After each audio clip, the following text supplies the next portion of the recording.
de Luc, et ensuite il a dit, cher Théophile, dans mon premier livre, j'ai parlé. C'est important de savoir que c'est un médecin qui a écrit ça, donc les choses sont très précises. Les médecins, quand ils font un diagnostic, ils auscultent bien, donc ils retiennent qu'est-ce qui s'est passé. C'est important parce que ça nous permet vraiment de réaliser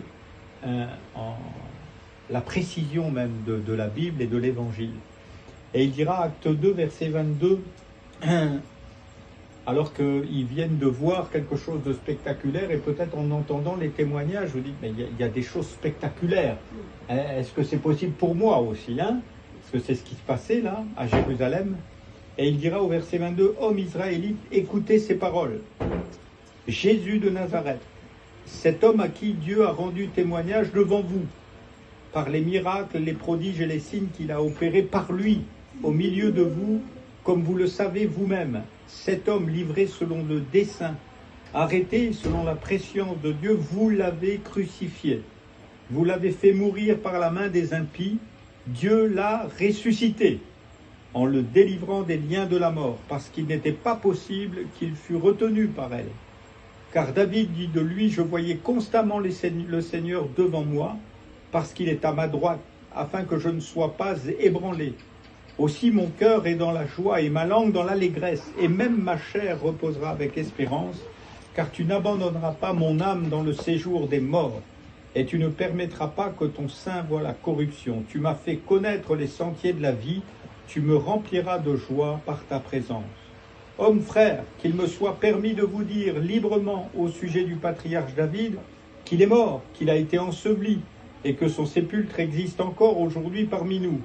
Comme il était prophète et qu'il savait que Dieu lui avait promis avec serment de faire asseoir un de ses descendants sur son trône, c'est la résurrection du Christ qu'il a prévue et annoncée, en disant qu'il ne serait pas abandonné dans le séjour des morts et que sa chair ne verrait pas la corruption. C'est ce Jésus que Dieu a ressuscité. Nous en sommes tous témoins. Élevé par la droite de Dieu, il a reçu du Père le Saint-Esprit qui avait été promis, et il l'a répandu comme vous le voyez et l'entendez. Car David n'est pas monté au ciel, mais il dit lui-même, le Seigneur a dit à mon Seigneur, assieds-toi à ma droite jusqu'à ce que je fasse de tes ennemis ton marchepied. Que toute la maison d'Israël sache donc avec certitude que Dieu a fait Seigneur et Christ, ce Jésus que vous avez crucifié. Amen. Je vais lire un petit peu le reste ensuite, mais Dieu a vraiment guidé ses pas, aussi pour toi, pour que tu vois qu'on est tous des miraculés ici. Ceux qui sont devant toi, ceux qui te parlent, ta maman, aussi, voilà, on est tous des miraculés. Et pourquoi? Parce que Christ est venu. Et bien sûr, cette présentation, c'est la présentation de Jésus, ce Jésus que vous avez crucifié. Il est mort pour nos péchés, c'est pas les Romains qui l'ont crucifié, c'est pas le Sanhédrin qui l'a crucifié. Nous l'avons crucifié. Il est mort pour nous, par le fait que nous étions dans notre nature, nous sommes des pécheurs, des rebelles, des révoltés, des alcoolos, des drogués, des gens qui ne peuvent pas rendre l'honneur à Dieu par leur dépravation. Mais Dieu nous a aimés le premier. Alors qu'on n'était que des dépravés, Dieu est venu nous chercher. Nous chercher là où nous étions, et il fallait payer le prix pour ça. Et dans la Bible, bien sûr, dans la Bible, Dieu nous montre que dans l'Ancien Testament, dès qu'il y avait le péché était là, dans les hommes, il fallait du sang pour laver le péché. Et bien sûr, Jésus n'est pas mort comme une simple brebis, parce que les brebis qu'on amenait dans l'Ancien Testament, elles étaient sans tache et sans défaut. Mais pour Jésus, il s'est passé quelque chose de différent. Il a été martyrisé, il a été frappé. Son sang était... Il n'y avait plus de peau sur son dos. La flagellation à cette époque-là a fait qu'il n'avait plus de peau sur son dos. Tout a été arraché. On lui a mis une couronne d'épines, on a percé ses mains, et au final, même quand il est mort, on a encore percé son côté. Et de son côté est sorti deux choses qui sont ici ce soir. L'eau de la parole, c'est ce qu'on prend, parce que cette eau nous purifie, mais aussi le sang qui efface toute condamnation et qui nous rend complètement libres, Amen. eu égard à nos péchés passés, à nos péchés présents, parce qu'il n'y a pas d'homme qui ne pêche pas, et on commet encore des erreurs, mais même dans notre avenir. Et Dieu prépare pour ça la voie. Ce Christ que vous avez crucifié, Dieu l'a ressuscité. Alléluia. Et quel que soit ce qu'on a fait, et c'est par là que tu commençais tout à l'heure, Emmanuel, Dieu veut être avec nous. De tout temps, en fait, dès qu'Adam et Ève ont péché, ce qu'ils ont cherché, ce qu'ils avaient perdu, ce dont ils s'étaient cachés, parce que dès que Adam et Ève se sont aperçus qu'ils avaient commis une erreur, quand Dieu est revenu les voir ce jour-là, la première chose qu'ils ont fait, c'est se cacher. Et quand les hommes sont pris la main dans le sac, ils se cachent. Eh bien, le seul désir qu'on a quand on n'a pas Jésus, c'est de nous cacher. Si on regarde au monde, eh bien, on est écœuré de voir ce monde. Si on regarde à nous-mêmes, on est déprimé. Et si on regarde à Jésus, on est encouragé. Alléluia. Et c'est là qu'il faut regarder, c'est là que Dieu nous dit, voilà, moi, malgré l'état où tu es, je veux être avec toi. Amen. Comment c'est possible? Moi, j'ai payé le prix. Peut-être tu veux encore te cacher, mais moi, j'ai payé le prix. J'ai payé le prix pour être avec toi. Pour être avec toi le dimanche au culte, 2 heures. Non, pour être avec toi à tout instant. Quand ça va bien, mais aussi quand tu es fatigué, quand tu as du mal même à ouvrir ta Bible, quand tu as du mal à te concentrer. Moi, je suis avec vous, a dit Jésus, tous les jours jusqu'à la fin du monde. Ce Jésus que vous avez crucifié, Dieu l'a ressuscité. Pourquoi? Pour vous donner la vie éternelle. Parce qu'ici-bas, c'est un passage, c'est un test seulement. Et c'est un test qui va vite. Et je vois, j'ai déjà des cheveux blancs. J'étais un beau bébé il n'y a pas longtemps. Mais voilà que j'étais jeune et j'ai vieilli. Hein, et la vie passe vite. Et après la mort vient le jugement. C'est pour ça qu'il faut se décider, tant qu'on est là, se décider à réaliser le prix payé et l'avantage qu'on a, eh bien, d'ouvrir notre cœur à Jésus pour être délivré de nous-mêmes, parce que nous sommes pécheurs, et pour être délivré de tout ce qui nous habite, hein, le péché, mais plus encore, hein, dans les addictions, le diable est là, hein, dans la dépression, le diable est là, il y a des esprits méchants qui veulent nous tenir captifs, prisonniers, mais grâce soit rendue à Dieu, il nous a donné Jésus. Et le ministère de Jésus, et Pierre dira, mais ce Jésus qui a été au milieu de vous, vous l'avez vu délivrer des captifs, vous avez vu les démons sortir des gens, vous l'avez vu guérir des malades, il a rendu la vue aux aveugles, il a guéri une femme qui avait une perte de sang. Partout où les hommes se sont approchés de lui, il n'a jamais rejeté qui que ce soit, mais il l'a accueilli. Alléluia. Dans ses bras, hein, pour nous amener plus loin. Et la Bible dit que ces gens, quand ils ont entendu ça, c'était tous des Juifs.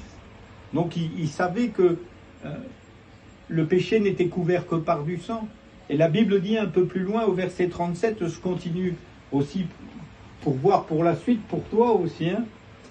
Après avoir entendu ce discours, ils eurent le cœur vivement touché. Ils dirent à Pierre et aux autres apôtres, « Hommes, frères, que ferons-nous » Pierre leur dit, « Repentez-vous et que chacun de vous soit baptisé au nom de Jésus-Christ pour le pardon de vos péchés, et vous recevrez le don du Saint-Esprit. » Amen. Hein? Il a eu raison, le frère. Il a dit, écoute, on peut coucher ensemble, on peut vivre ensemble, mais c'est une fois que c'est scellé. Une fois qu'il y a une alliance. Alors entre un homme et une femme, on passe une alliance. Mais il y a 2000 ans, il y a bien des gens qui ne savaient même pas signer leur nom. Et le baptême, c'est l'engagement d'une bonne conscience. Non pas que nous ayons une bonne conscience, mais c'est le fait que Dieu va pouvoir toujours travailler ma conscience. Voilà, donc, parce que je peux avoir une conscience, et beaucoup d'hommes ont une conscience défaillante, en fait. Hein. Donc, ils estiment que, voilà, la vie en concubinage, bah, tout le monde le fait, que le paca, bah, tout le monde le fume, que l'alcool, bah, tout le monde boit sa bouteille de whisky le samedi soir au moins. Hein. Bon. Et donc, on peut faire naufrage même par rapport à notre conscience. Mais la foi, c'est croire ce que Dieu nous dit, Dieu nous dit que le baptême, c'est l'engagement d'une bonne conscience. Ça veut dire qu'il va toujours travailler notre conscience. Il va dire. Et quand il me voit mettre mes mains dans un pot de confiture qui ne m'appartient pas, il dit « Hé, je suis sûr que c'est à toi ça !» C'est l'histoire d'un roi, il s'appelait le roi David. Hein, il avait déjà 4 femmes à la maison, c'est pas mal, hein, 4 femmes. Ah, déjà avec une, moi j'ai assez. Hein. Lui, il en avait 4. Mais la Bible dit qu'un soir, il est monté sur son toit, on est au Moyen-Orient, il fait chaud, et puis il y avait une belle femme qui se baignait. Ah, et il dit, ah, celle-là, elle est vraiment jolie. Elle s'appelait Bathsheba. Et il va descendre dans ses appartements, il va dire, appelez-moi Bathsheba. Mais il était engagé, cet homme, c'était un roi. C'était un prophète même de l'Éternel. Et c'est de lui qu'il est question aussi dans le texte, c'était le roi David. Et il était en train de faire naufrage. Et les gens avec qui il travaille, ils disent Bathsheba, Bathsheba, tu veux voir Bathsheba, Bathsheba. Il y a beaucoup de Bathsheba en Israël. Bathsheba, la femme d'Uri le Héthien, c'est elle que tu veux voir, une femme mariée? Donc il était prévenu. Mais il va encore passer par-dessus. Et il va faire venir cette Bathsheba. Il va coucher avec elle, elle sera enceinte. Et pour cacher le problème, il va faire venir le mari, il va vouloir qu'il couche avec elle, mais le mari, c'est un homme droit, un homme de cœur. Il dit non, non, moi, mes soldats sont à la guerre, moi je couche pas avec ma femme, hein. Il faut que tout le régiment revienne. Ça fait beaucoup de monde là. Alors David, il renvoie avec une lettre, en disant à son officier, tu vois, je te renvoie Uri. C'est la guerre, moi je suis un homme de guerre. Quand ce sera au milieu de la bataille, tu l'envoies au plus fort. Et bien sûr, Uri se fait tuer. Et la Bible dit que quand Dieu a vu ça, cela lui a déplu. Et il était coincé. Bathsheba était enceinte. Uri était mort. Alors il va l'épouser. Il va avoir un bébé. Ce bébé va mourir. Et pour ceux qui connaissent l'histoire. Et puis, mais il est mal. La Bible dit lui-même, il va dire, mes os se consumaient dedans de moi. Il est mal dans sa peau. Ça vous arrive déjà, hein? Ça arrive, nous, quelquefois. On est mal dans la peau. On sait qu'on a bricolé. Et là, Dieu va envoyer, pour réveiller sa conscience, il va envoyer un prophète qui va lui raconter une histoire de brebis. Parce qu'il ne peut pas lui parler directement, parce que quand on fait naufrage dans la conscience, on devient de plus en plus têtu, même si on brûle. Et le prophète va lui dire, voilà, roi, j'ai une histoire à te raconter qui concerne ton royaume. Ah bon, qu'est-ce que c'est? Il dit, voilà, un homme riche est venu, il avait de grands troupeaux, il est venu chez un pauvre qui n'avait qu'une brebis. Et lui, il était riche, il en avait plusieurs, mais il a voulu cette brebis, et il l'a fait sacrifier. Et David se met en colère. Vous voyez, il a encore la conscience de la justice. Il sait que c'est une injustice. Il dit, ouais, c'est pas normal, cet homme-là doit mourir. Et il va rendre 4 brebis pour celle qu'il a volée. Et le prophète va dire, écoute, roi David, je t'ai raconté une histoire, cette histoire c'est la tienne. Tu as pris une brebis. Alors que tu en avais 4 à la maison. Tu avais 4 épouses déjà, mais tu as été volé celle de l'autre et tu l'as fait assassiner. Et ce roi, au lieu de se mettre en colère avec ce prophète, de dire on va le liquider pour pas que ce soit écrit dans le journal, hein. On va couvrir la... Non, non, il dit oui, cet homme c'est mort. Il risque sa vie en disant ça, hein. En Israël, on rigole pas avec l'adultère, hein. Normalement, un homme qui commet l'adultère doit être liquidé avec la fille. Et Dieu va lui dire, bon écoute, David, à cause de ce que tu as fait, tu as dit qu'un tel homme meurt, mais tu ne mourras pas. Tu as dit qu'un tel homme rentre 4 fois. 4 de tes fils vont mourir. Et ça va te créer un chagrin terrible. Et toute ta vie maintenant, il y aura une épée au-dessus de ta tête. Tu vas rester roi, mais ça va être beaucoup plus difficile à porter. Il y a des conséquences à nos péchés. Et voilà pourquoi, eh bien dit, repentez-vous. C'est-à-dire, se repentir, c'est changer de manière de voir.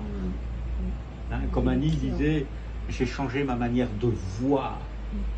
la manière dont Dieu voit ma vie. C'est pas la manière dont moi je la vois. Et c'est ça. Pierre leur dit, repentez-vous et que chacun de vous soit baptisé pour le pardon de vos péchés. Réalisez, le baptême, c'est entrer dans la mort de Jésus. Réaliser qu'il est mort pour moi. Mais on relève le baptisé, hein, on ne le laisse pas dans l'eau. On le relève pour qu'il vive, non plus pour lui-même, mais pour le Christ. Alléluia. D'aller dans tel travail. Qu'est-ce que tu penses de mes finances? Qu'est-ce que tu penses de mes enfants? Comment tu penses diriger ma vie? Et bien sûr, c'est à ça que Dieu nous appelle. C'est ça la repentance. Hein? C'est changer de destinée. Nous étions sur le chemin de la mort et Dieu nous ramène à la vie. C'est ce qu'il a fait avec ce fameux roi David, qui lui-même a donné la sentence, il devait mourir. Après, il y a les conséquences du péché, mais il a vécu jusqu'à la fin de ses jours et comble du bonheur. Quelques mois plus tard, Bathsheba, la fameuse Bathsheba qui est venue son épouse, va donner naissance à un fils. Il va s'appeler Salomon. Et ce sera lui que Dieu va choisir comme la descendance du roi Israël. Dieu pardonne vraiment tous nos péchés et nos erreurs. C'est pas pour ça qu'il faut les commettre. Mais ça nous donne aussi l'instruction sur qui il est. Il n'y a rien qu'il ne peut pas racheter. Il n'y a aucune erreur dans notre vie, des divorces, des soucis de famille. Il n'y a rien qu'il ne puisse pas réparer. Mais c'est à nous vraiment de nous engager. Comme le mariage, il y a un moment, il t'a dit, attends, on continue pas comme ça. Hein? Faut savoir ce qu'on fait. Soit tu viens, soit on se sépare. Voilà. Et il y a un moment, il faut le savoir. Donc, il y a des décisions à prendre. Et c'est ça. Repentez-vous, que chacun de vous soit baptisé pour le pardon des péchés. Au nom de Jésus-Christ, bien sûr, pour le pardon de vos péchés. Et vous recevrez le don du Saint-Esprit.